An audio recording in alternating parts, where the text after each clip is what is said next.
between two sides to get to the details on this, because this is poignant, very poignant. I now recognize Ms. Greene for 5 minutes.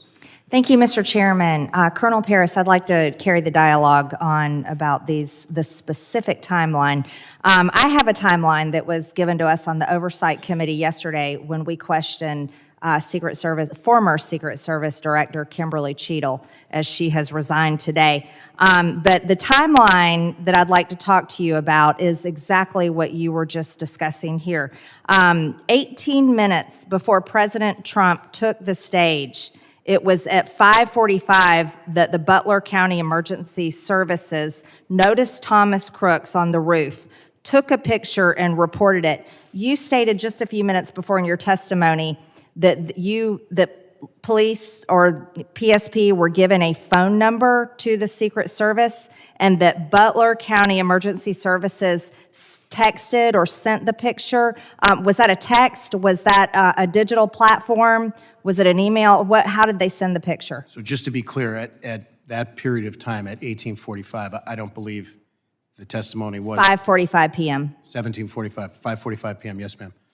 He was not up on the roof at that point, is my belief. No. Emergency Services noticed Thomas Crooks on the roof. This is the timeline that we have.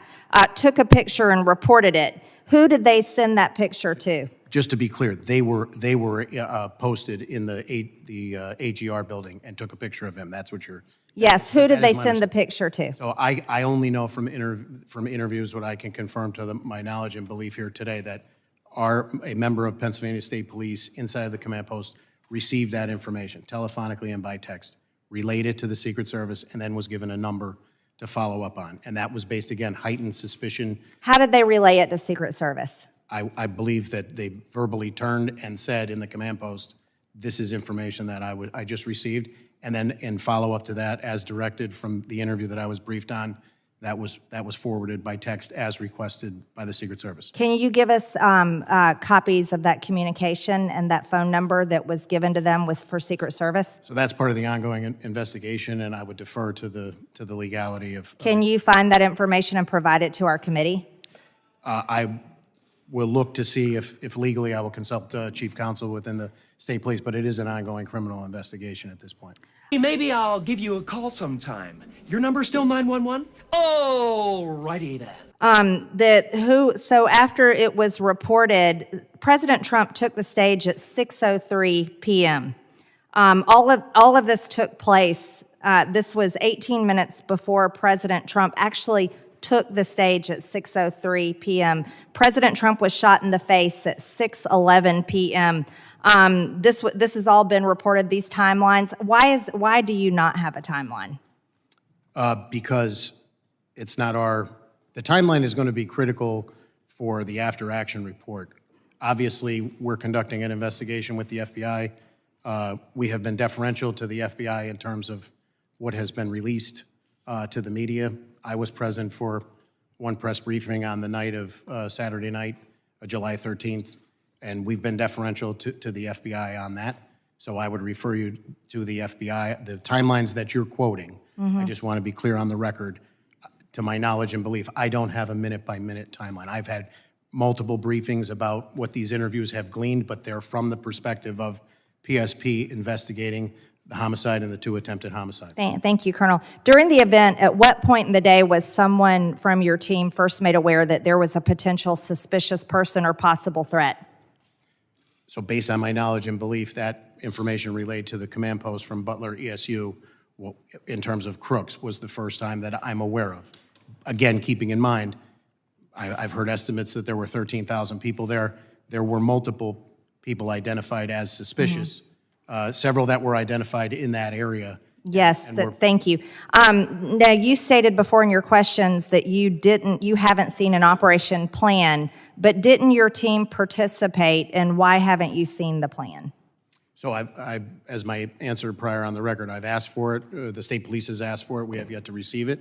And my understanding is that our walkthrough with our commanders and our area commander was to delineate what our responsibilities were, and we endeavored to fulfill those responsibilities.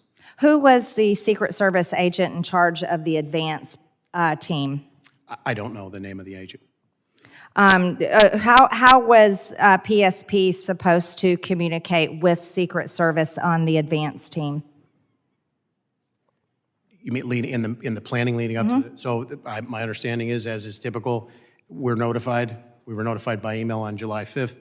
The meeting on July 8th, Monday, was to get all of those partners together to exchange information, how they could communicate with one another, and then the planning took place from there. Could you provide our committee a copy of all those communications, Colonel Pierce? So I will check with our legal counsel. I mean, Pennsylvania has multiple state statutes that cover investigative plans or law enforcement sensitive information. Okay, thank you very much. And Mr. Chairman, one more thing, if I may. Trump's Secret Service protection could be removed under Bennie Thompson's proposed legislation.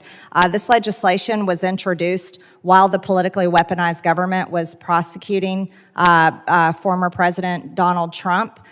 This would leave him at risk. I'd also like to state for the record for this committee that over 140 inmates are murdered in prison every single year. This is a dangerous place, prison is, and of course, 8% of violence in prison leads to murder of inmates. This legislation is reckless, time and the minority ranking member needs to withdraw this legislation that would lead to the murder of President Trump. Ladies, time has expired. I now recognize, Just a, well, we're not going to debate just that you think bill. that statement should be made when the ranking member is here so he can at least address it?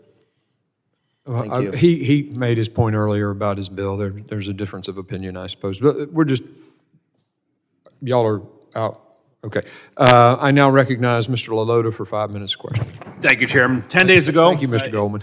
10 days ago, a 20-year-old with no military or law enforcement training What, the truth? You can't handle the truth.